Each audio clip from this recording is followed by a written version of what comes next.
Hello, my name is Steve Jordans. I'm a professor of psychology at University of Toronto Scarborough, and today I get to introduce you to the villain. That is, I'm going to tell you the true story about feedback and the growth mindset and how feedback can potentially support personal growth, but why some of the stories we hear about that are in fact oversimplified.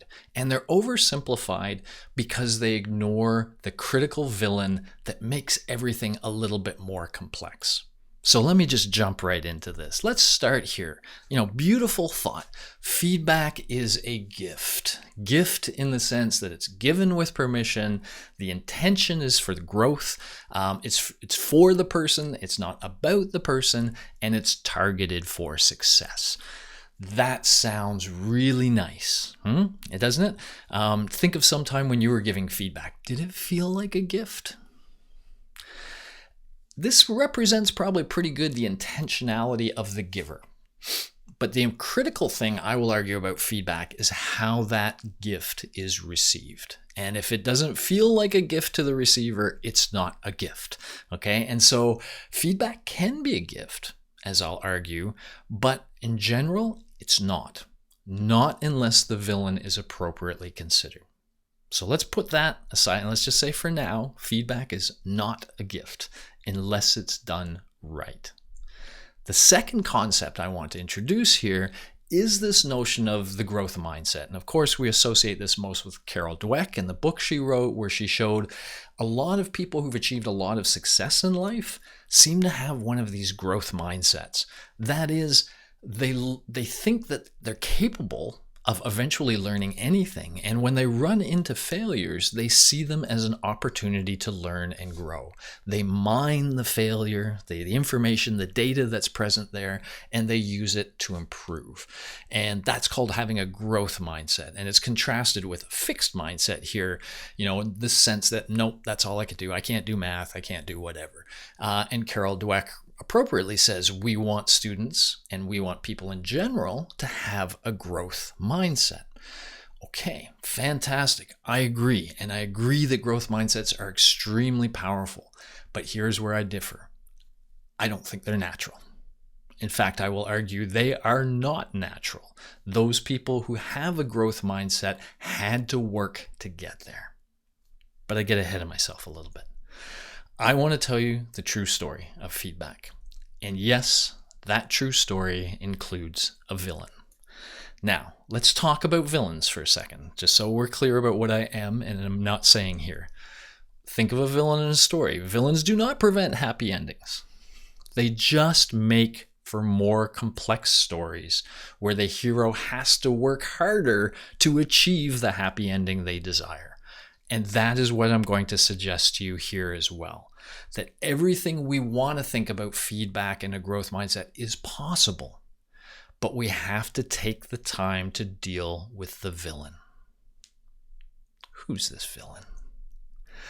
The villain lives deep inside of our brains in something called the limbic system. And it's really the systems in our brain that produce what we call the fight-flight reflex. And so very quickly, here's the sense of it. Anytime we're interacting with the world, information is coming through all of our senses, and all of that is being processed by parts of our brain called the amygdala. They are specifically screening that information looking for threat. If they perceive threat, then they kick in this response, this fight-flight response. It makes our heart beat faster, makes our breathing increase, which pumps oxygen to all of our muscles, making us especially strong and ready to fight or flee. Okay, so why does the brain do this? Well, this is a primitive response that has kept us alive for years.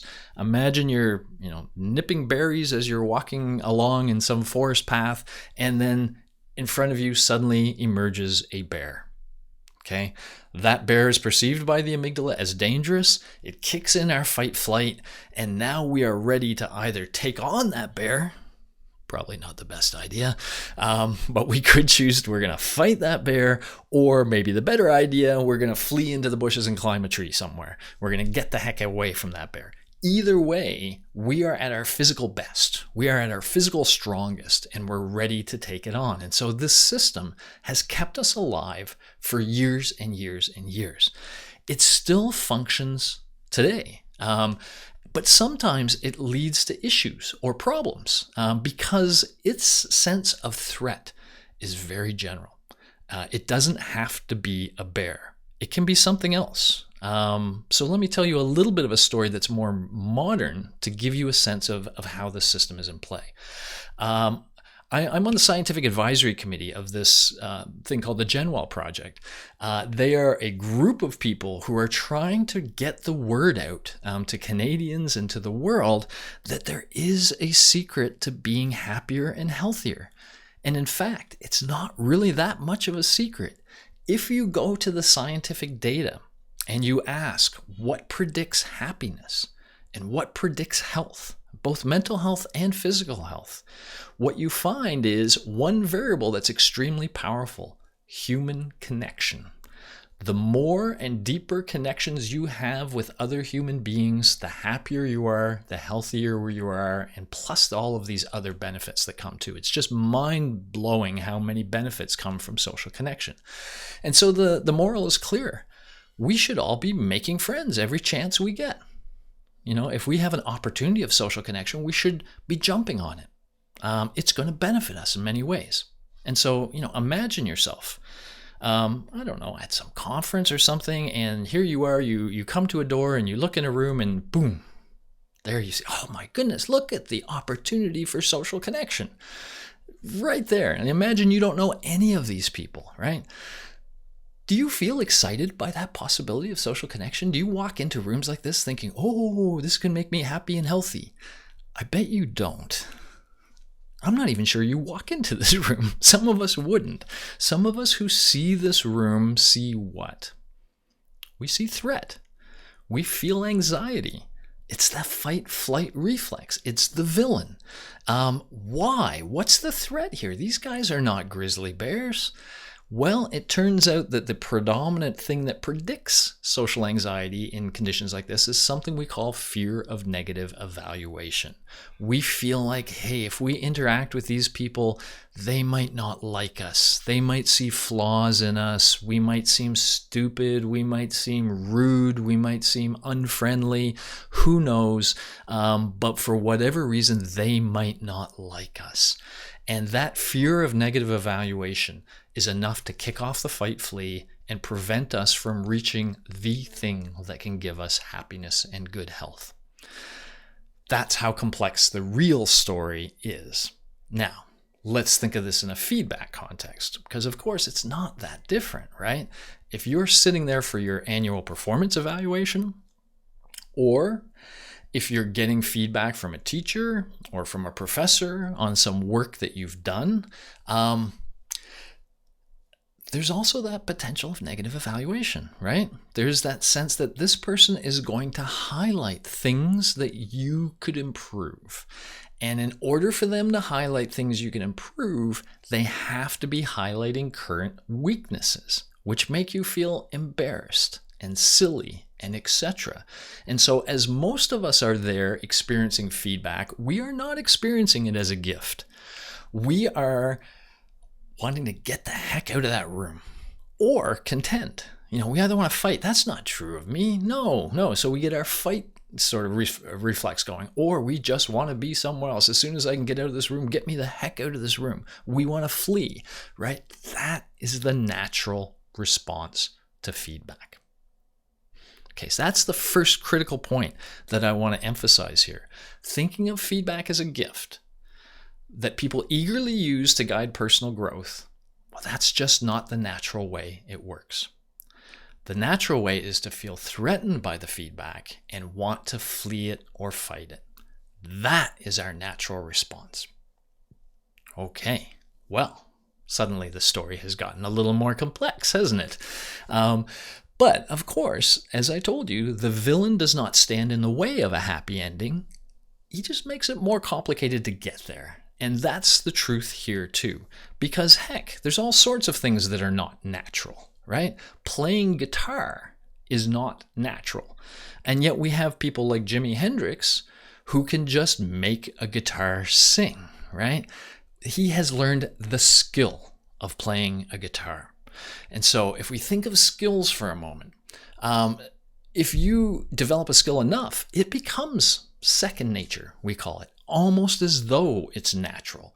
And so people can get to that point where they can give feedback in a way and receive feedback in a way where it does support personal growth. But there are skills involved in those, both in terms of giving and receiving. And we have to acknowledge that we need to develop those skills. People do not have them naturally. Well, how do we develop them? Well, skills equal knowledge plus practice. So first of all, the person who's engaging the skill has to understand the challenges and has to have some idea of how to negotiate those challenges. That's the knowledge. And then once they have that knowledge, they have to put it into practice.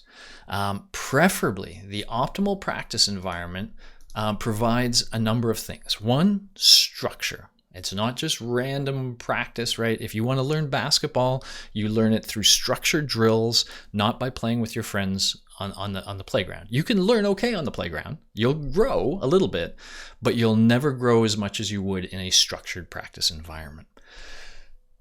You need support, and that's mostly with respect to that knowledge. You need people to help you understand the challenges of what you're doing and to help you negotiate those challenges. And if you have that support within your practice environment, you're more likely to start doing things the right way and then practicing that right way, reinforcing it. You need feedback to help you as you go through this, to know that you're doing it the right way, or if you're not, that you're not, and using that information again to guide your personal development.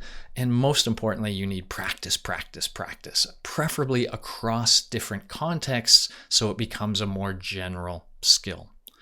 This is how Jimi Hendrix learned guitar, and this is the kind of thing that people need to go through if they want to become good at giving feedback and receiving feedback. So let's just talk about that in a little more detail. Let's start with the giver. Feedback, when given well, should not alienate the receiver of the feedback, but should motivate them to perform better. Sounds beautiful, but again, you now know that the natural thing is that you alienate the receiver. If you don't really understand why do some things alienate them and why do some things motivate them, if you don't understand the fight-flight reflex and how to negotiate it, you are going to alienate. And so we have to literally teach people how to give feedback. How do you do that? Well, the key here is you want to give feedback in a way that won't trigger that fight-flight, that won't make the person upset, right? And so here are the steps, 4 steps that I think that learners have to go through, or that has to be part of their learning experience. And the first one is, as part of their learning experience, we need to highlight the value of learning to give feedback. We need to convince the person, because this is going to be a bit of work. It's going to take effort. And so we have to begin by convincing the person this effort is worthwhile. Okay, the time you put into this to develop this skill will benefit you in all sorts of different ways. Learning to give feedback is a leadership skill, right? Or giving feedback well is a leadership skill. And so kind of impressing the value of that on the learner is important first. Now we get into the knowledge part. We have to make sure they understand why it's difficult to give feedback well. They have to understand the fight-flight reflex and how it's triggered, how it relates to the feedback context, right? And why it can be triggered often when we're giving feedback. And then they need some sense of, okay, how do I reduce the number of times I trigger it? So I might trigger it. I know it's going to be a hard thing to avoid. It's ultra sensitive. But if I do things well, I can at least minimize how much I trigger that reflex. And so, for example, in my practice, I give students 6 characteristics of effective feedback, and each of these connects with the fight flight. They understand why doing it that way makes sense, because the fight flight is a minefield they have to negotiate. And this is teaching them how to negotiate that.